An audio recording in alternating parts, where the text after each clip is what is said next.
Have you ever heard of the trolley experiment? So the idea kind of goes like this. You are standing on the side of a railroad track and you see a trolley fastly approaching your direction. So you move out of the way.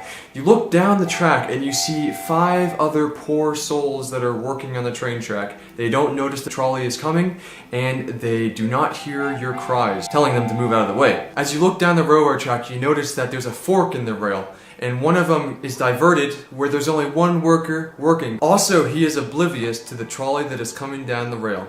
So, you have a choice.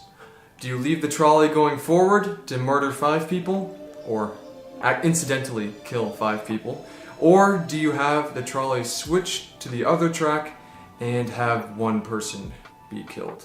This is the first ethical choice that she gives you. The second choice is you are now on a bridge. You see the trolley fastly approaching, and it is a single railroad track. There are 5 workers ahead, also oblivious, unable to hear your cries.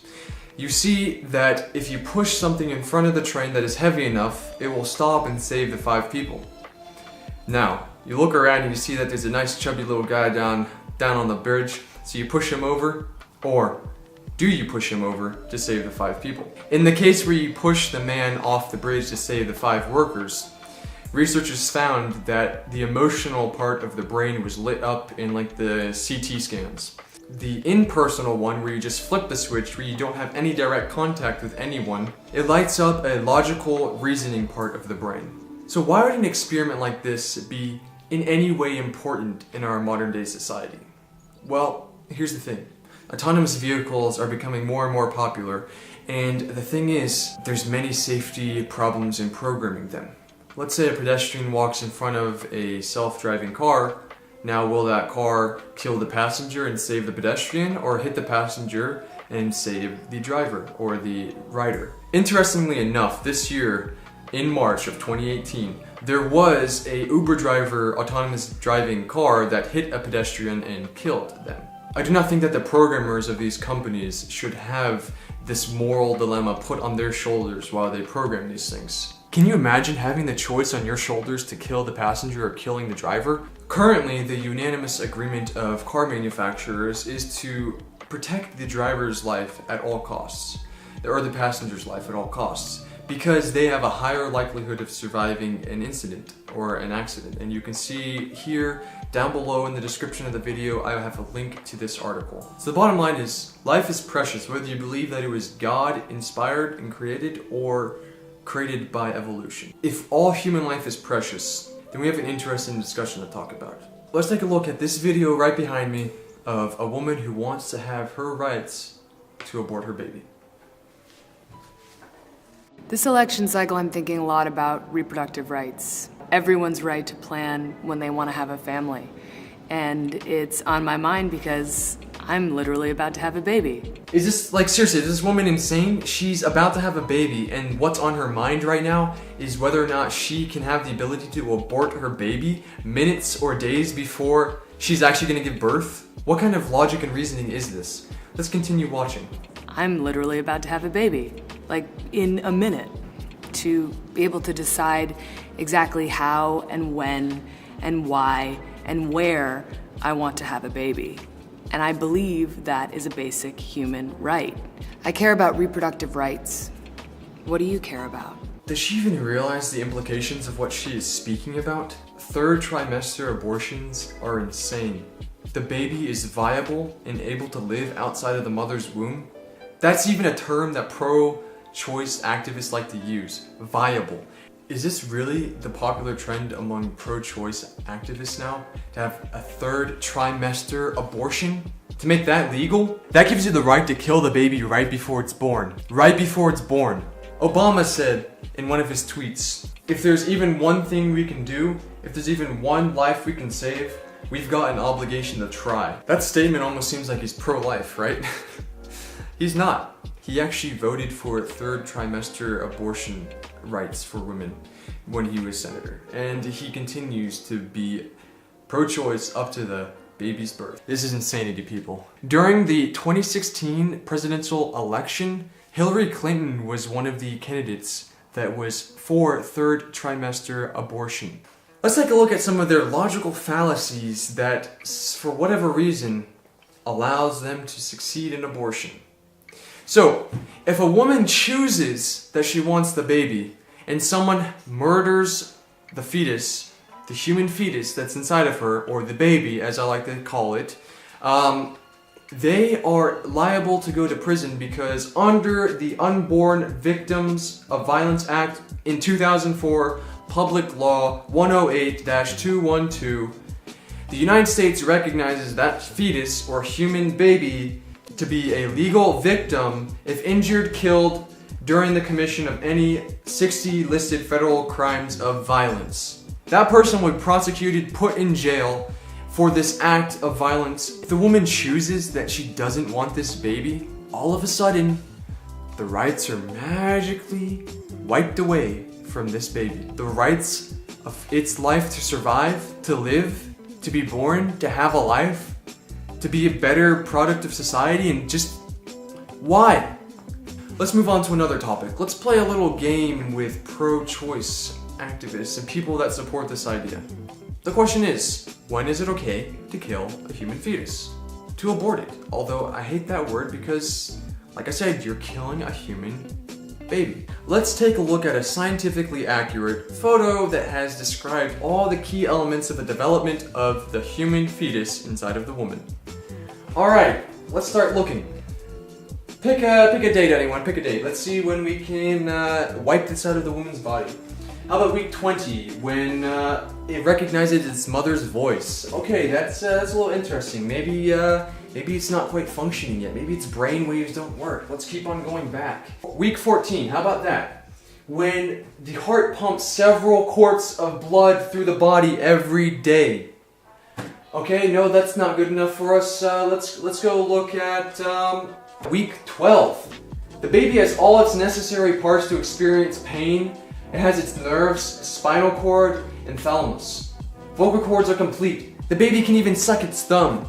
But no, it's not a human life yet. It's still just a fetus. Let's move on. Week 6. Small brain waves are detectable. I don't know what it's thinking, but you know, they are detectable. Who knows? Fingernails are forming. What is up with people? Why do they think that this is not a human baby? It's developing, of course. This is the key part that I like to stress on right here. Day 22. The human fetus, the baby, is able to beat with its own heart, and it often even has a different blood type from its mother. For those of you that say that that human fetus is part of the woman's body, let me just tell you about some science, okay? Let me science this up for you guys. If you mix the wrong type of blood inside of your body, guess what? It can be fatal and you will die. So if this baby has its own blood type at this age, day 22, it's its freaking own life form, okay? It's not part of the woman. She has no choice. She has no right to decide to destroy this life. It is not part of her. It is developing inside of her, but it is not part of her body, and she has no choice, no right to destroy it. Let's move on. Why don't we allow the abortion age, the abortion date, to be up to, let's say, 20 weeks. Because at week 20, the brainwaves are more significant, and you know, that's when it begins to become a human baby, okay? Well, here's my question to you. Is someone that is brain dead in a coma lying in a hospital dead? Do you think that that human life is any less important than the human life inside of that mother's womb?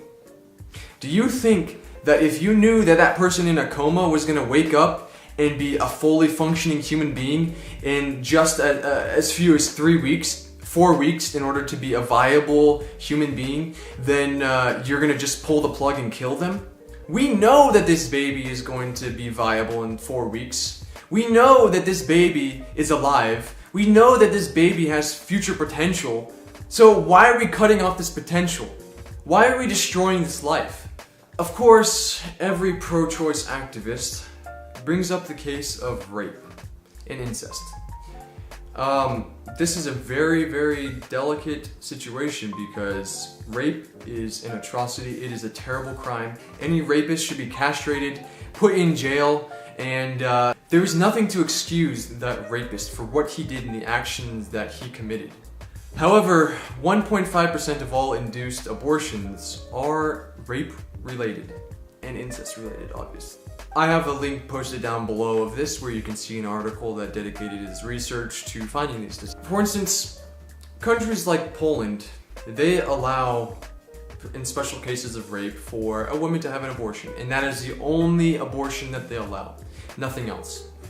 In Jewish law, they only allow an abortion if it has been by a rape victim and that woman is going to cause bodily harm to herself and commit suicide due to the extreme, intense emotions that she is experiencing. The whole idea is that you save at least one life if you can.